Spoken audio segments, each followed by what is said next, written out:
সকলোকে ভাৰতীয় জনতা পাৰ্টিৰ তৰফৰ পৰা আগন্তুক পঞ্চায়ত নিৰ্বাচনৰ অভিনন্দন আৰু শুভেচ্ছা জ্ঞাপন কৰিছোঁ। আৰু আজি সোণাৰী সমষ্টিৰ হালকাঠনি চাহ বাগিচাৰ খেলপথাৰত কেন্দ্ৰীয় মন্ত্ৰী অসমৰ প্ৰাক্তন মুখ্যমন্ত্ৰী মাননীয় শ্ৰীযুত সৰ্বানন্দ সোণোৱাল ডাঙৰীয়াই এখন নিৰ্বাচনী সভাত অংশগ্ৰহণ কৰিব। ইতিমধ্যে আপোনালোকে দেখিছে সকলো যোজা চলি আছে। আৰু আজি সভাতে উপস্থিত থাকিব আমাৰ কেবিনেট মন্ত্ৰী যোগেন মহন ডাঙৰীয়া, সোণাৰী সমষ্টিৰ সন্মানীয় বিধায়ক ধৰ্মেশ্বৰ কোঁৱৰ ডাঙৰীয়া উপস্থিত থাকিব। আমি ইতিমধ্যে আপোনালোকে সকলোৱে দেখিছে যে আমাৰ সোণাৰী সমষ্টিৰ প্ৰতিটো জিলা পৰিষদৰ এলেকাত আৰু প্ৰতিটো পঞ্চায়তত আমাৰ যিসকল প্ৰতিনিধি ইতিমধ্যে আমি প্ৰতিনিধিত্ব প্ৰদান কৰিছোঁ, সকলোৱে ধাৰাবাহিকভাৱে আমাৰ যি দলীয় কাম কাজ আমাৰ চলি আছে। আৰু আমি এইবাৰো পূৰ্বৰ নিৰ্বাচনৰ দৰে আমি বিপুল ভোটত জয়যুক্ত হ'ম। ইতিমধ্যে আমি প্ৰতিটো কোণত আমাৰ নিৰ্বাচনী আমাৰ নিৰ্বাচনী ইস্তাহাৰ লৈ আমি যেনেদৰে আমি ৰাইজৰ ওচৰলৈ গৈছোঁ, সকলোৰে আমি সহযোগিতা পাইছোঁ।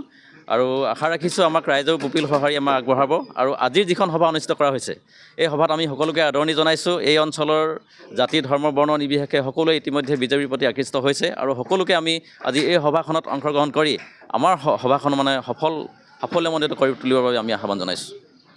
হ'ব।